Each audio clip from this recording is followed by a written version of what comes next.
the building is most important to their concept. So that's going to be something to do with art or expression, speech. So the first housing that we looked at with you, the apartment building, would sit here in our master plan. So it does rim this central space, and like we said, we kind of divided up some of the terracing in our space with gardens and a switchback path on either side that leads down to the central space.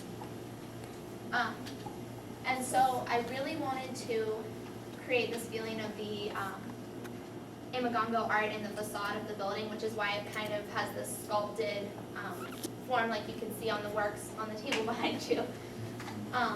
As well as allowing these really large open spaces, because these aren't glazed spaces, they're just openings in the wall, so that it really shares with the outside of the building. And then there's also large windows on the side that faces the center of the circle that I want to be able to just be almost like a whole wall that opens out.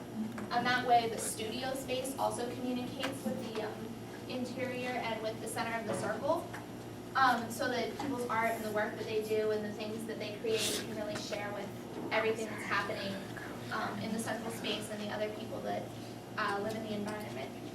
And here's some more examples of the Imagongo work. I felt like there was a really strong horizontality in a lot of them, and that's what helped me to kind of create a lot of angles this way and then smaller breakouts along the horizontal. And then it's a small detail here, but the cabinet system that I talked about would basically just be a desk that you can kind of pull out and work on and then push in and cover and kind of lock up. So it's not a matter of bringing things in and out of your apartment or stopping in the middle of your work while still being able to have it safe, because that's kind of what I talked to with some art students here on campus. To reiterate, there are, I showed in my rendering, there's some graffiti going on the facade of the building, and it's a little hard to see, but there are people scaling the building on the facade. Also, there's, to show the blocks down here. I also wanted to show in my plan the difference between the living space and the studio space, because it is detached, and I wanted this to be a separate space where people could go. On top of the studio space, there is also occupiable space, so that when you make a climb, you don't have to go all the way to the top. You can maybe have a rest or chill out up there. I have a large atrium which allows wind to flow through, so that there is some ventilation within the space. Here's some views of the atrium where it's very open. There is some greenery coming in through.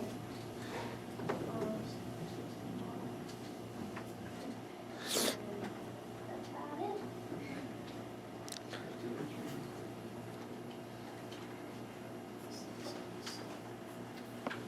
Do you mind reintroducing yourselves one more time? Oh, you are Dana. Dana. Is it Dana? Yes. And you are Kelsey. Kelsey, okay. But I didn't want to, I was going to call you Kelsey, so I'm glad. So, I mean, I don't know what much of a comment I can give to your master plan, and it isn't that I couldn't, I'm just not sure. I think this idea of making a stadia, having this centralized space is interesting. But I think, you know, the big question is a stadium maybe different than a piazza? A piazza being a space where people interact, a stadium being a place where people observe some activity in the middle. And if the activity is happening inside these apartment spaces and inside the architecture, then what is going to be, you know, what is going to be observed in the middle? I think that the big question is, how does observation happen? How does interaction happen? Because obviously, observation is a form of passive interaction. But where is that center of activity, and where do you want that to occur? Now, I'm thinking of in Miami, Florida. Darn it all, I cannot think of the name. It was this water sports center. if you look up graffiti Miami, Florida, you will find this old former stadium that was abandoned. It was on the water, it was for water sports. And what has happened is, graffiti artists have gone there over the last 20 years, and they've tagged this place, and they've created it as this sort of really amazing graffiti mural.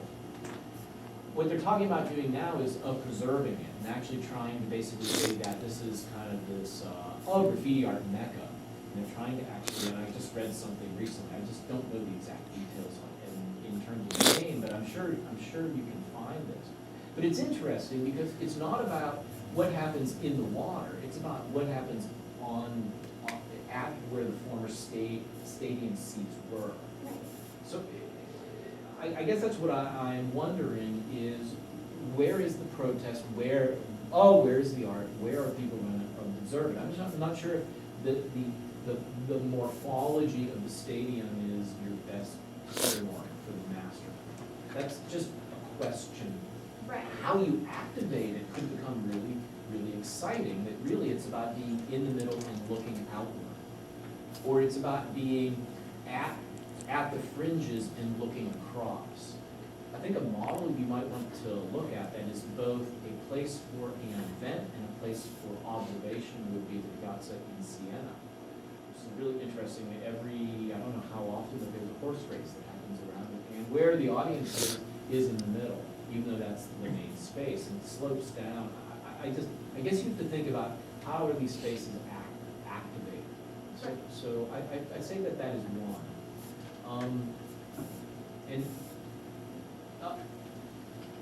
Kelsey, I'm really compelled by your art building.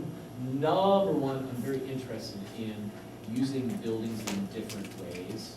The use of, say, parkour and urban space. The fact is that you might actually occupy space not in a normative way, but in an exceptional way. I think that is really interesting. Aldo Van Eyck many years ago was very interested in the adobe dwellings in the American Southwest. And the fact is that a threshold was not necessarily in the side, but it was actually through the roof. So there were ladders that basically brought you into the space through the roof. So in other words, the facade of the building, its point of entry was through the roof, which is a really interesting way of rethinking space. So I like how what you're doing is rethink space. And one of the things about graffiti that makes it, I think, exciting is the fact that it is not permitted. It's the lack of permissiveness that makes the promiscuity around it that I think makes it really exciting. Banksy has been in New York City the whole month of October. And if you go to his site, he has these activities. Now, obviously, not no one knows who Banksy is, but people might know, I don't know. But so he does these activities and he posts them on the web, but after they have happened. Because he doesn't want to get caught. It's a guerrilla artist approach. But by creating a permissive space for graffiti, the big question is it going to happen? Or is it sort of like, well, like, where's the fun in that? If you're going to tag something, you want to tag it in a way that is exceptional. So I think you want to really look at what is the psychology behind that. However, I really like the fact that you can scale your architecture. You can actually touch it and experience it in completely different ways on the outside and on the inside. So I don't know. Those are some thoughts. I just want to leave room for Dana. I don't know if anyone else has anything to offer, but I certainly offer you something.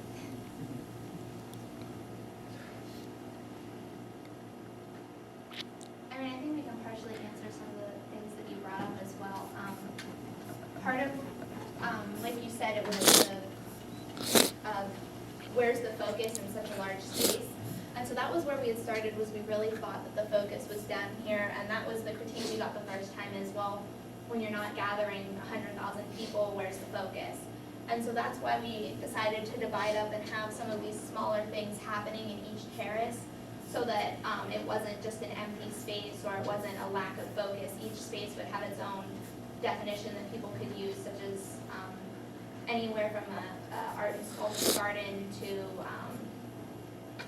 farming to just like a soccer field that people would play on. So we tried to start breaking this up and having more individual spaces within our master plan to kind of bring the focus down to a smaller scale.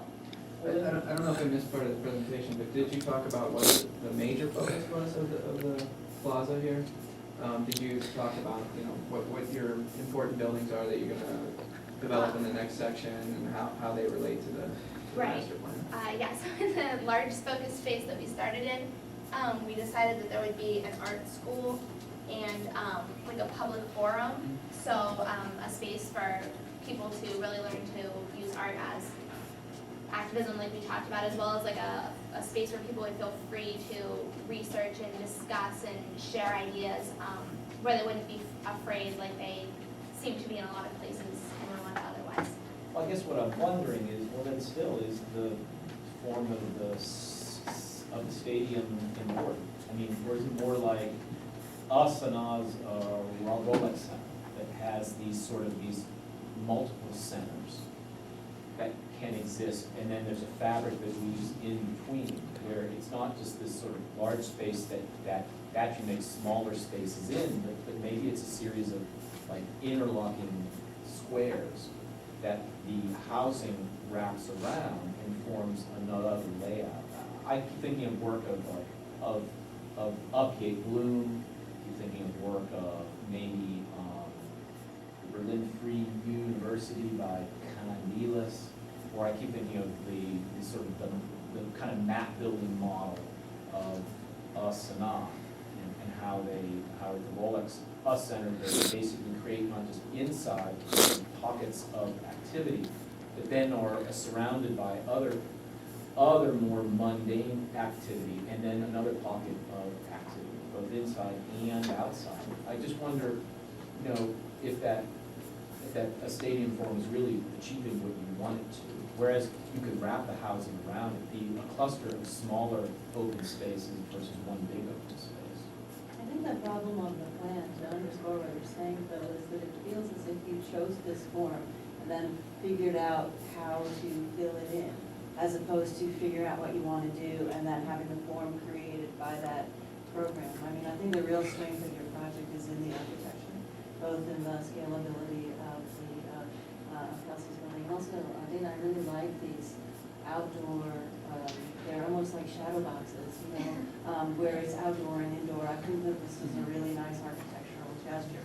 I'm having trouble kind of translating it, to the kind of plan notion, although I found the Marine Stadium in Miami, that's a very cool project. I haven't seen that before.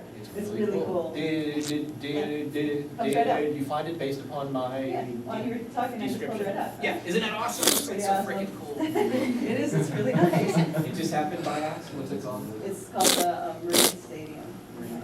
Go to the Marine Center. It's very beautiful, and it's, there's all kinds of, it's a landmark Miami, they're trying to designate it as landmark, but I think that also underscores Bill's point about the sort of forbidden nature of graffiti, but you have made your own topography out of this building, and that's pretty interesting regardless of whether people use it the way you intended as a campus or not. I had a question on some of the programming. Have you gone into detail with thinking about who the user groups are? Because at the beginning you were talking about needing to ask permission to project, those sorts of things. And I don't know if you looked at the Women for Women Opportunity Center that was done in Kayanza, in Rwanda. But that was strictly for women, and it was an art making space too, in order for them to learn how to make art, but then also be able to sell it and make a profit out of it. So I was wondering if this could, if you're done programming, or if you have ideas that this art collaborative that might happen here could also potentially be for commerce and for. Right.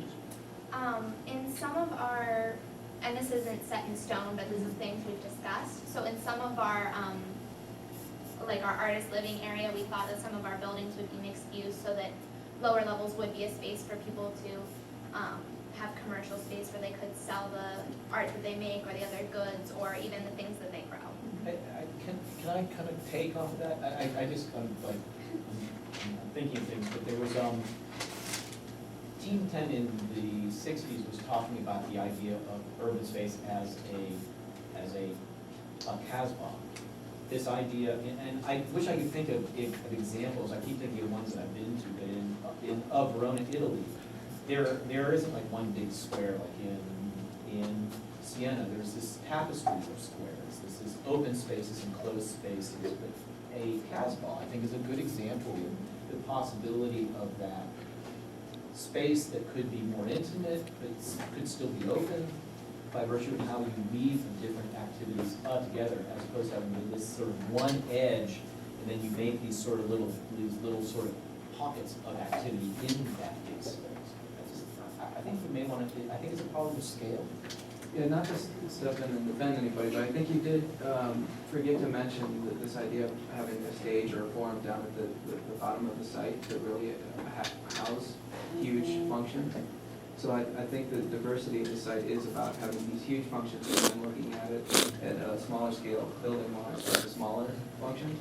But I think, I hope that there's been more development on the master plan in general to really discuss what is going to go down at the base of the project. But it would be nice to see in one of your renders, like, I think maybe you even have it where there's a crowd of people Right. standing on this rake. It's basically, it works out to be like rake seating almost, like a venue like Blossom or something like that, where you can be sitting on the lawn and like look down to